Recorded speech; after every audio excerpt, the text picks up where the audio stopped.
কাবার যারা ইমাম, মসজিদে নববীর, হারামাইনের যারা ইমাম, তাদের মধ্যে দরকারি যারা, তারা সব জেলে।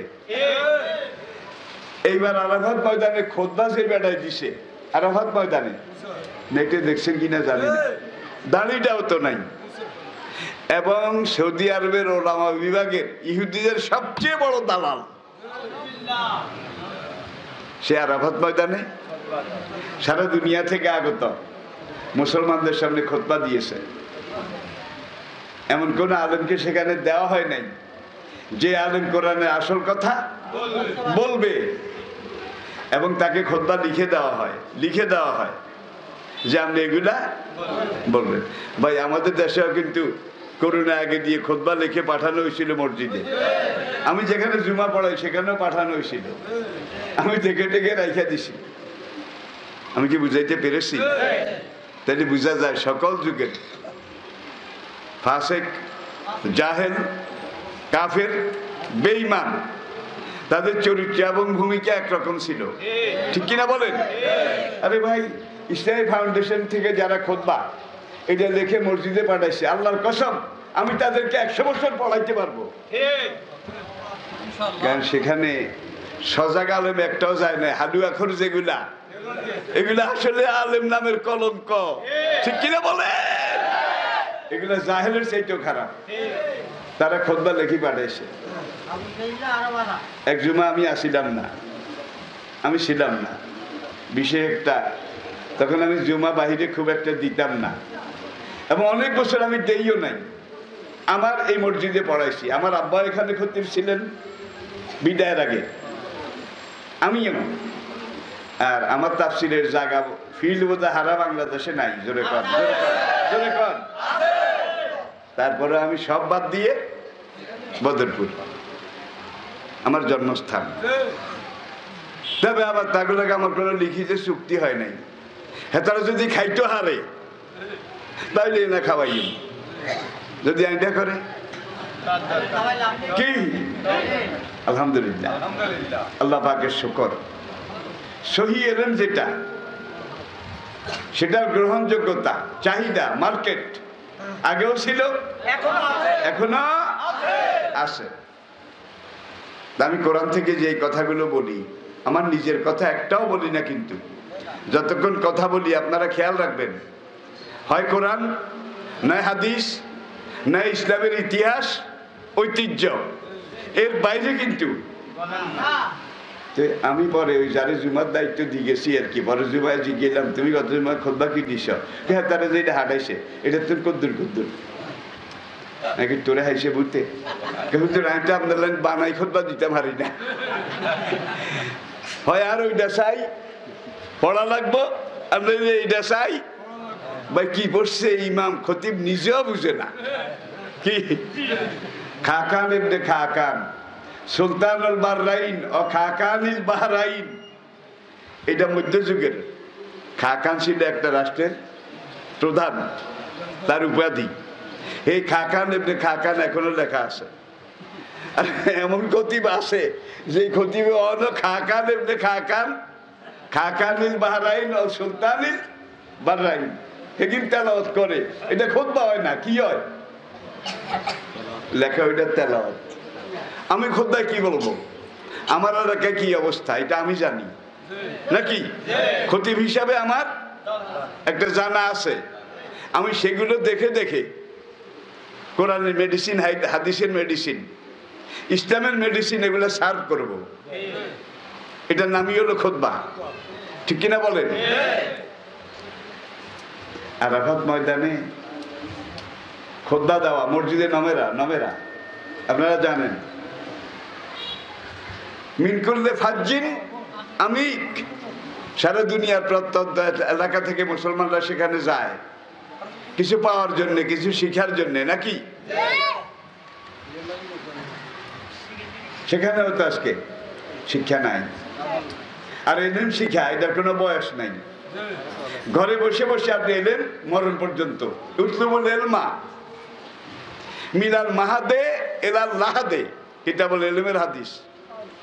এলেম শিখা মায়ের কোল থেকে শুরু করে কবরে যাওয়া পর্যন্ত। মিনাল মাহাদে, মায়ের কোল, দোলনা, দোলনা, দোলনা থেকে শুরু করে কবরে যাওয়ার আগ পর্যন্ত এলেম।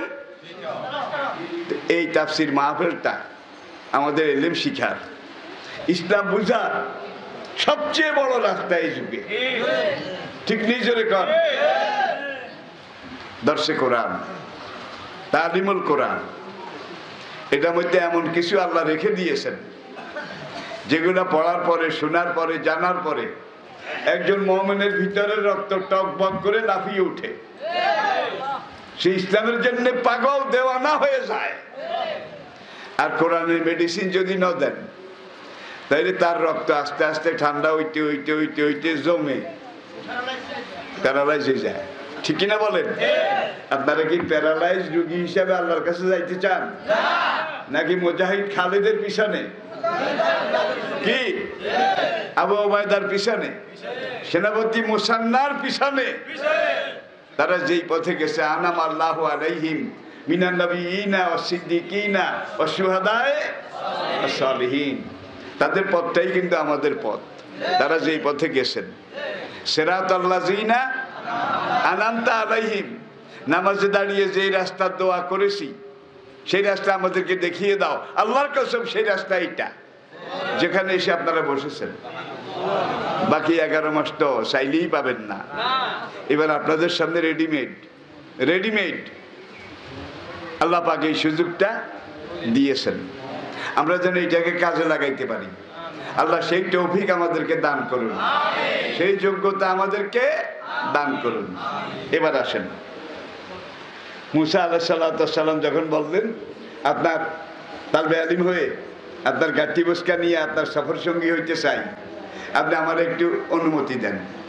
তখন ওই বুজুর্গ ব্যক্তি বললেন, ইন্নাকা লান তাস্তাতিয়া মাইয়া সবরা, আমার কাজকর্ম দেখে সবর করার মতো এলেম যোগ্যতা তোমার নাই। তোমার মতো বদমেজাজি, গরম মেজাজি খাদেম আমার দরকার নাই। গতকালকেও বলেছি, নবুয়তের ইতিহাসে সবচেয়ে মেজাজি যিনি ছিলেন তিনি সাইয়েদনা মুসা আলাইহিস সালাম। কারুনে এক বেশ্যা ভাড়া করছে, কারণ আগের দিন কারুন একটা রেস্টুরেন্টে তার কয়েকজন বন্ধু বান্ধব নিয়ে নাস্তা করতেছিল। কারণ সেই যুগের বড় হোটেলে গেছে, স্বাভাবিক, কারণ পয়সাওয়ালা দিকে রেট। এই যুগে যারা কারি কারি কারি কারি টাকা জমা করেছে তারা বোধহয় আনন্দপুর রাস্তার মোড়ে নাস্তা খাইব, তারা জায়গা টোগায়। কোনখানে গেলে তাদের মান সম্মান বাঁচবে। এখন কারণ সেরকম একটা রেস্টুরেন্টে মুসা আলাইহিস সালাম খবর পায় রেস্টুরেন্টে ঢুকছে, ঢুকিয়ে বন্ধুদের সামনে কয়, জমিদার সাহেব জাকাত টাকাগুলো দিলেন না। দেখছেন নি? বন্ধুদের সামনে। কারণের প্রেস্টিজ আজগা খুব লাগছে, কারণ মুসা তো করে জ্বালাইয়া শেষ করলো। ঠিক আছে, মুসারে এমন একটা চাপ দিতে হবে যাতে করে জীবনে আর কোনোদিন আমার সামনে এসে জাকাতের কথা। আর যারা এই রোজাকে বোঝা মনে করে, নামাজকে বোঝা মনে করে, শরীয়তের বিধানকে বোঝা মনে করে, আল্লাহর কসম তারা মুনাফিক। জোরে বলেন, তারা কি? মুনাফিক কিন্তু কাফেরের চাইতে খারাপ।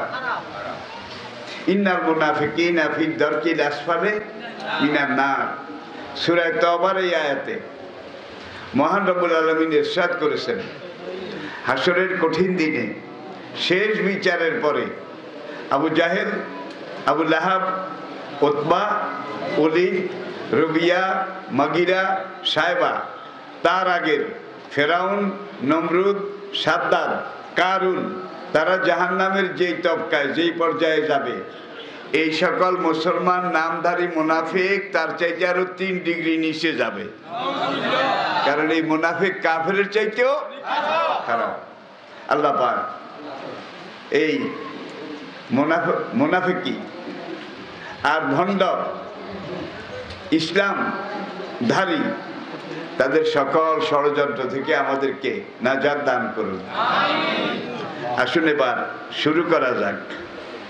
গতকালকে আমরা যেখানে ছিলাম, সাইয়েদনা মুসা আলাইহিস সালাতু ওয়াস সালাম যখন নাস্তা করতে বসে খাদেমের কাছে চাইলেন, রুটি দিলে মাছ কোথায়, রুটি দিলে মাছ কোথায়। খাদেমের তখন খেয়াল হলো, এতক্ষণ বেচারা ভুলে গেছিল যে এখান থেকে বেশ পিছনে যে জায়গা আমরা ক্রস করে অতিক্রম করে চলে এসেছি, দুইটা নদী যেখানে এসে মিলিত হয়েছে, একটা শ্বেত সাগর আর একটা নীল সাগর, শ্বেত সাগর এবং নীল সাগর।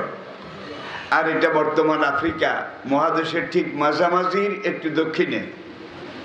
সুদানের রাজধানী খার্তুম, খার্তুম খার্তুমের আরো দক্ষিণে। এখন খাদিম সাহেব বলে, হুজুর মাছ তো অমুক জায়গায়। হঠাৎ করে আমার মাথায় কি যেন ঠেলে, কি যেন ঠেলে। আমি কল্পনাও করিনি, আমার ধারণার কাছেও নাই। এখানে তো ঠেলার মতো কিছু নাই। রুটি তারও প্রাণ নাই, মাছ সেও ভুনা, ঠেলবে কিসে। এই আমি চিন্তা করতে না করতেই এমন জোরে ধাক্কা দিল, কাপড়টা ছিঁড়ে ফেললো। মাছটা লাফ দিয়ে পড়ে এইভাবে বালি সরিয়ে সাগরের পানিতে নিরুদ্দেশ হয়ে গেল, হারিয়ে গেল। শয়তান আমাকে ভুলাই দিয়েছে। তখনই আপনাকে বলা উচিত ছিল যে মাছ চলে যাচ্ছে। মুসা আলাইহিস সালাম বললেন, ওই জায়গাটাই তো আমার দরকার। আল্লাহ আমাকে বলে দিয়েছেন, মাছ যেখানে জীবিত হয়ে লাভ দিয়ে পালিয়ে যাবে, ওই জায়গাটাই তুমি অপেক্ষা করতে থাকবে। আবার খাদেম সাহেবকে নিয়ে ফিরে আসলেন, পিছনের দিকে রিটার্ন ব্যাক করলেন।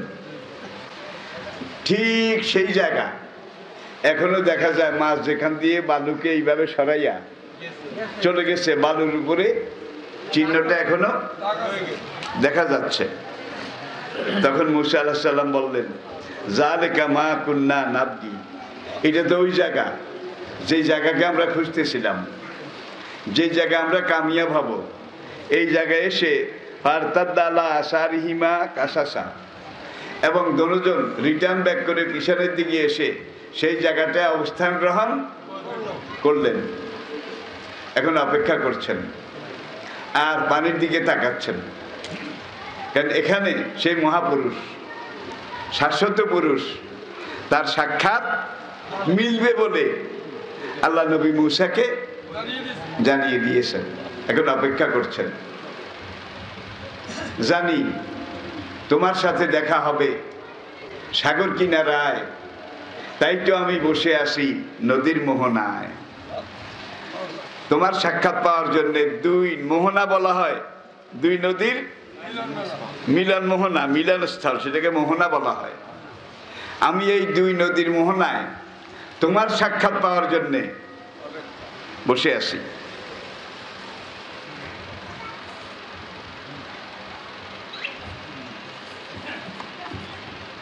হওয়া জাদা, কিছুক্ষণ পরে তারা দুইজন দেখতে পেলেন, অজাদা তারা পেলেন, তারা সাক্ষাৎ পেলেন। আবদান মিন ইবাদিনা, আমার বান্দাদের থেকে একজন বান্দার, আবদান একজন বান্দার, মিন ইবাদিনা আমার বান্দাদের মধ্য থেকে একজন বান্দার তারা দেখা পেলেন। আতাইনাহু রাহমাতাম মিন ইনদিনা, যে বান্দাকে আমি আল্লাহ আমার নিজের পক্ষ থেকে অনেক রহমত বরকত দান করেছি, সেই বান্দার দেখা তারা পেলেন। কারা? মুসা এবং তার খাদেম।